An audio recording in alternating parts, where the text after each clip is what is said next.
Hey everyone, welcome to another installment of Harry Potter Theory.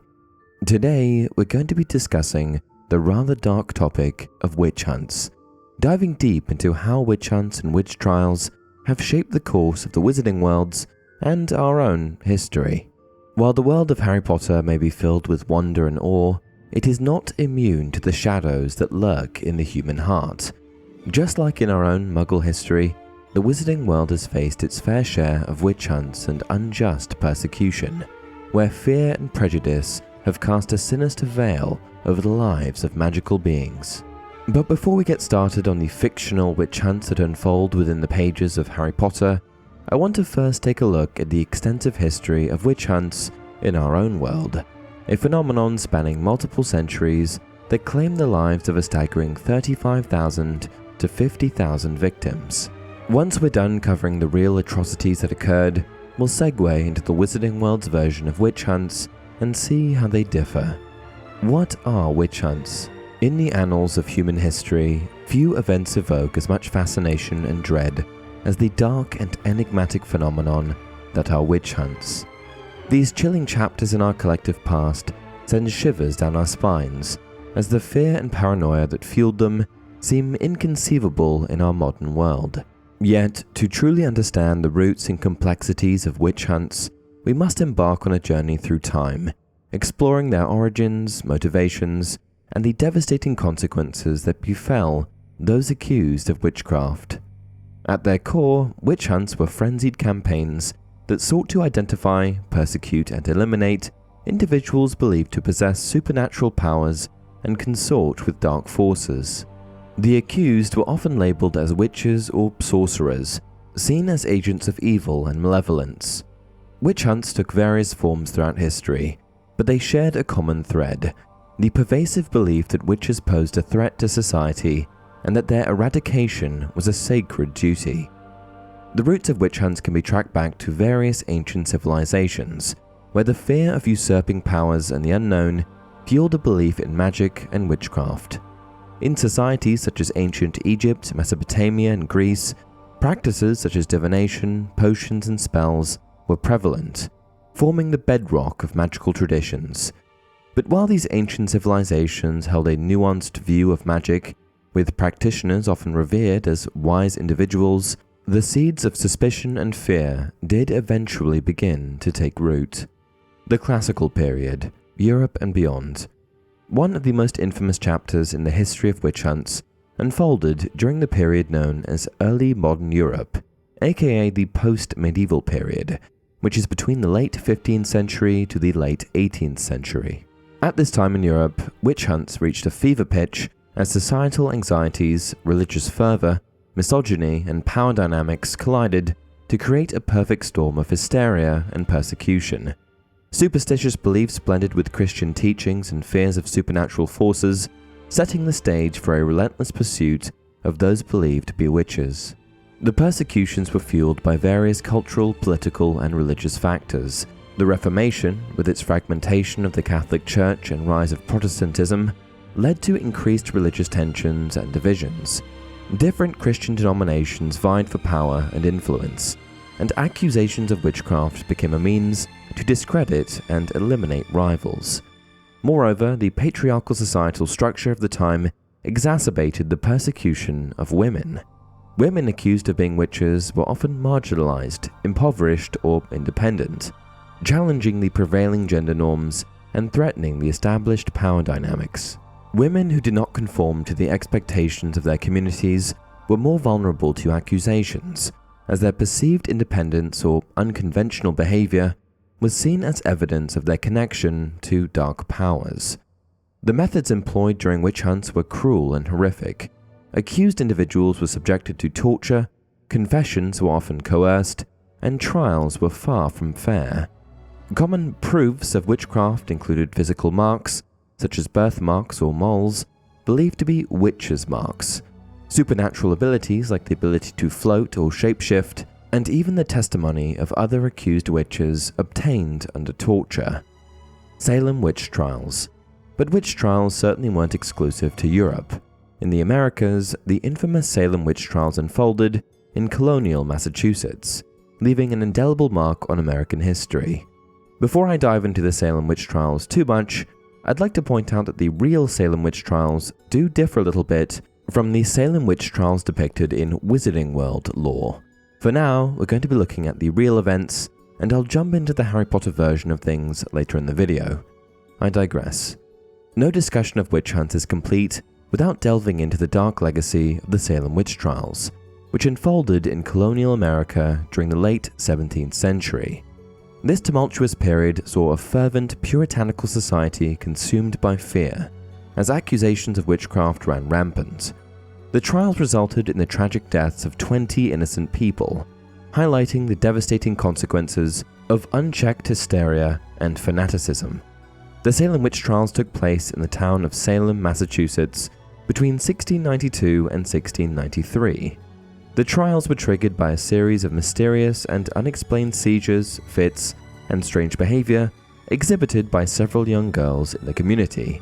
These girls, including Betty Paris and Abigail Williams, claimed to have been possessed by witches, accusing others in the community of possessing supernatural powers and consorting with the devil. The trials were marked by a lack of due process and fairness. The accused were subjected to harsh interrogations, often leading to coerced confessions. Those who did not confess were often subjected to brutal forms of punishment, such as the infamous pressing method, where stones were placed on the accused body until they either confessed or died under the weight. The accused were presumed guilty until proven innocent, and the burden of proof rested on the accused, further stacking the odds against them. The hysteria and fear that permeated the trials can be attributed to multiple factors. The rigid and austere religious atmosphere of Puritan New England created an environment where any deviation from societal norms was seen as a threat. The residents of Salem believed in a spiritual realm filled with malevolent forces, and the fear of Satan's influence lay heavy on their shoulders. The economic and social tensions of the time also played a role, as the town of Salem was undergoing rapid changes that bred unease and instability. One notable aspect of the Salem witch trials was the prominence of female accusers and accused. The majority of those accused were women who did not conform to the strict expectations of their Puritan community, whether through their behavior, reputation, or unconventional ideas. This gendered aspect of the trials reflects the power dynamics and societal misogyny of the time, where women who did not conform to the accepted norms were seen as threats to the established order. The Salem witch trials eventually reached a tipping point when the respected minister Increase Mather, yes, his name was really Increase, along with other influential figures in the colony, expressed skepticism and called for a more cautious approach. As the trials lost credibility and public support waned, the prosecuting authorities disbanded the Court of Oyer and Termina. The court specifically established to hear witchcraft cases.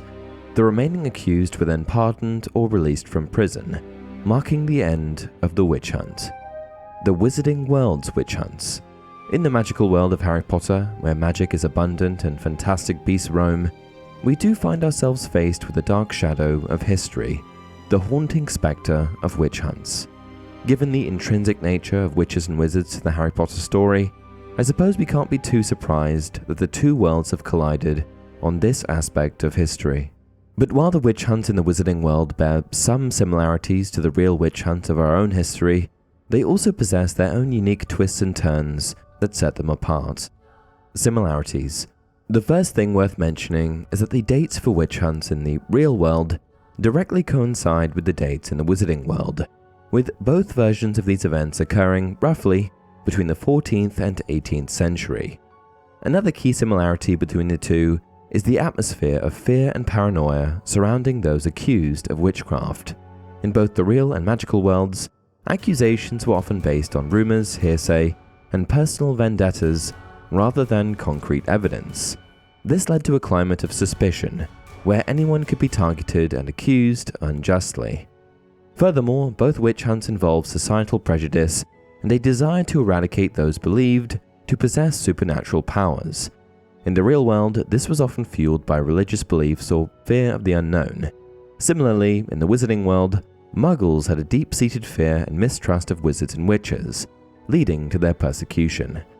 Another similarity lies in the consequences faced by those accused and found guilty of witchcraft. In both cases, individuals suffered severe punishment, often including imprisonment, torture, and execution. The method of execution most commonly referenced in Harry Potter lore is burning witches at the stake. Differences. Now for the differences, the Wizarding World's account of the same time period. One of the first major and rather amusing differences is that the methods of torture utilized on witches in the Wizarding World had a rather different outcome. You see, in the Wizarding World, witches and wizards were able to use magical means to escape the lethal consequences of the hunts. One of the best examples of this involved the flame freezing charm, which allowed witches and wizards like Wendelin the Weird to survive burnings at the stake. In this regard, witches burning at the stake would feign screaming in pain, where in reality they were experiencing a pleasant tickling sensation. This would allow them to successfully escape execution. Non-magic people, more commonly known as muggles, were particularly afraid of magic in medieval times, but not very good at recognizing it. On the rare occasion that they did catch a real witch or wizard, burning had no effect whatsoever. The witch or wizard would perform a basic flame-freezing charm and then pretend to shriek with pain while enjoying a gentle, tickling sensation. Indeed, Wendelin the Weird enjoyed being burned so much that she allowed herself to be caught no less than 47 times in various disguises. One of the next major differences was the response of the wizarding population to said witch hunts. In the real world, as the intensity of the witch hunts increased, hunted witches and wizards had no alternative but to live in constant fear and hide their true identities. That was all they could really do. Witches in the wizarding world, on the other hand, were able to start living double lives, using concealment charms to protect themselves. This enabled them to establish their own hidden communities within Muggle villages, ensuring their safety and preserving their magical existence. This is referenced in Dumbledore's notes in his copy of Beedle the Bard's Wizard and the Hopping Pot. As the witch hunts grew ever fiercer, wizarding families began to live double lives, using charms of concealment to protect themselves and their families. By the 17th century, any witch or wizard who chose to fraternize with muggles became suspect, even an outcast in his or her own community. The International Statute of Secrecy. By the 17th century, wizard-muggle relations were in dire straits. The persecution of witches and wizards had been on the rise throughout Europe since the early 15th century, which caused many in the wizarding community to feel a deep sense of fear and danger. And it was wizarding families who were particularly vulnerable during this dark period, as their children, who had not yet learned to control their burgeoning magic, would inadvertently draw the attention of Muggle witch hunters. As such, the widespread persecution of young wizarding children was a grim reality in this era. Muggles continuously pressured witches and wizards to perform magic for their own ends, attempting to wield their powers for Muggle purposes and even demanding that they teach them magic. The number of witch burnings steadily increased, with even some Muggles being mistakenly accused and unjustly burned. In Great Britain, the newly formed Ministry of Magic desperately attempted to establish communication with the Muggle British monarchy, who at the time was under the joint rule of William III and Mary II. The ministry's special delegation pleaded for the protection of wizards under Muggle law, seeking official recognition for their magical brethren. However, the heartfelt appeals of the British ministry fell on deaf ears. The lack of response from the British monarchy seemed to be the final straw that led wizardkind to choose a different path, a path shrouded in secrecy, hidden from Muggles and their ever-increasing hostility. Left with no choice but the adoption of secrecy, wizardkind was forced to withdraw from the world of Muggles, retreating into their own magical realm. This in turn led to the enactment of the International Statute of Wizarding Secrecy, a protective measure that has enabled wizarding society to remain in relative peace for centuries. The law was put in place by the International Confederation of Wizards, a wizarding intergovernmental organization that's roughly equivalent to the United Nations in the Muggle world. This law, first signed in 1689 and officially ratified in 1692, was created to conceal the existence of witches and wizards from the Muggle population. It was designed to safeguard the magical world through the implementation of strict secrecy measures, preventing Muggles from discovering the existence of the wizarding community and their magical abilities. The statute required all witches, wizards, and magical creatures of near-human intelligence to comply with the laws set forth by their respective governing bodies, such as the Ministry of Magic in Britain or Magical Congress of the United States of America. Each wizarding governing body will be responsible for the concealment, care, and control of all magical beasts, beings, and spirits dwelling within its territory's borders. Should any creature cause harm to or draw the notice of the Muggle community, that nation's wizarding governing body will be subject to discipline by the International Confederation of Wizards. When mingling with Muggles, wizards and witches will adopt an entirely Muggle standard of dress, which will conform as closely as possible to the fashion of the day. Clothing must be appropriate to the climate, the geographical region, and the occasion. Nothing self-altering or adjusting is to be worn in front of Muggles. The introduction of the statute ushered in an era of secrecy and separation between the wizarding and Muggle worlds. But while it offered protection to witches and wizards, it also posed challenges and restrictions on their interactions with Muggles. It's also worth noting that, despite establishing some semblance of peace, not every witch and wizard was entirely satisfied with this solution.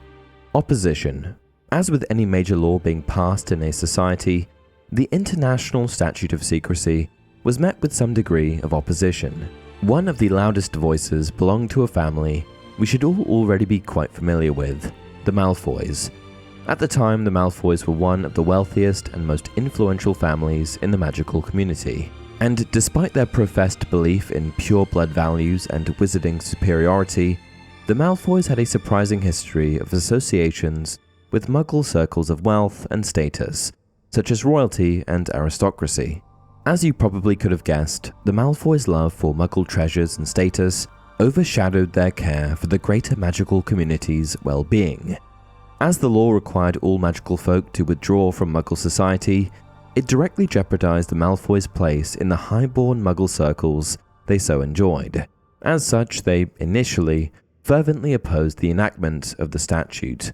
However, once the statute was ratified in 1692, the Malfoys abruptly changed their tune.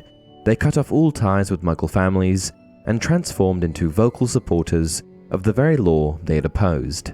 However, there were other arguments against the enactment of the statute that weren't nearly as selfish. Many argued that by separating the two worlds, witches and wizards denied themselves the opportunity to positively influence and shape Muggle attitudes towards magic. It was the opinion of many that perpetuating a divide between the magical and non-magical worlds would in turn foster ignorance and suspicion. Others advocated for open dialogue between witches, wizards, and Muggles, emphasizing the importance of trust, education, and understanding. These individuals believed that unifying the magical and non-magical communities would lead to more harmonious coexistence, eradicating fear and promoting acceptance. But I must say that perspective does feel like a bit of a pipe dream, at least when applied to that period in history. Furthermore, throughout history, there have been instances of witches and wizards who questioned the oppressive nature of the International Statute of Secrecy. Some argued that it undermined the fundamental rights of magical individuals by forcing them into hiding and denying them the freedom to live openly as they truly were. They believed that by concealing their abilities, witches and wizards were denying their own identity and perpetuating a sense of self-shame and secrecy. But while the opposition to the International Statute of Secrecy may not have prevailed in altering its course, these dissenting voices do remind us of the complex moral and ethical considerations surrounding magical secrecy. I do sometimes wonder whether a world built on openness and understanding between magical and non-magical individuals could have achieved a different form of unity and harmony. The Salem witch trials in Harry Potter. As you may have guessed, the Salem witch trials also made their way into the world of Harry Potter. In fact, although it's not explicitly stated, the year the International Statute of Wizarding Secrecy was established is the same year as the occurrence of the Salem witch trials, which surely can't just be a coincidence. The trials can be seen as a catalyst for wizards and witches to go into hiding, ensuring their survival and preventing further persecution. This echoes the historical context, where witch hunts pushed the magical community to desperate measures, such as concealing their true identities or seeking refuge in hidden communities. Furthermore, the trials provoked many witches and wizards who settled in the New World to return to their homelands, and helped to dissuade further immigration for centuries to come, especially by pureblood families. Though witch hunts rarely ever caught actual witches or wizards, their vicious nature and widespread dispersal meant that major wizarding institutions such as schools, most notably Hogwarts and Ilvermorny, and governments such as the British Ministry and MUGGLE, were established in highly remote places and or concealed by powerful magical means. Interestingly enough, Ilvermorny, otherwise known as American Hogwarts, was actually founded in Massachusetts, the same place that the trials took place, hidden in plain sight atop Mount Greylock. Another notable difference between real witch hunts and those depicted in the wizarding world is the continued existence of witch hunting into the 20th century.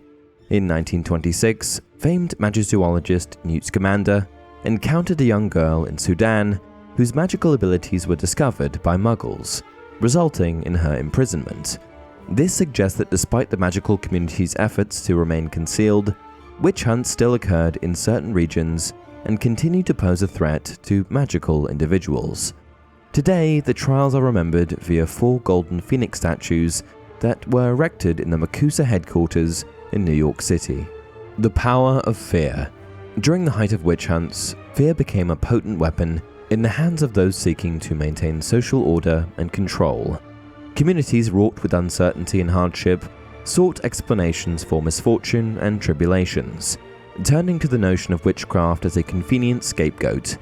In times of crop failures, plagues, infertility, or natural disasters, individuals accused of witchcraft were blamed for these calamities, serving as sacrificial lambs to soothe collective anxieties.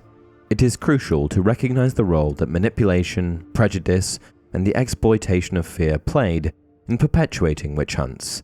The control exerted by authorities and those in power relied on the division and paranoia fostered within communities. The repercussions of this manipulation reverberated far beyond the lives of the accused, leaving lasting scars on the collective psyche of societies. Conclusion. Witch hunts stand as harrowing reminders of the depths humanity can sink to when consumed by fear, ignorance, and prejudice. From their ancient origins to the notorious hunts in Europe and beyond, these dark chapters in our history shaped the lives of countless individuals and scarred societies.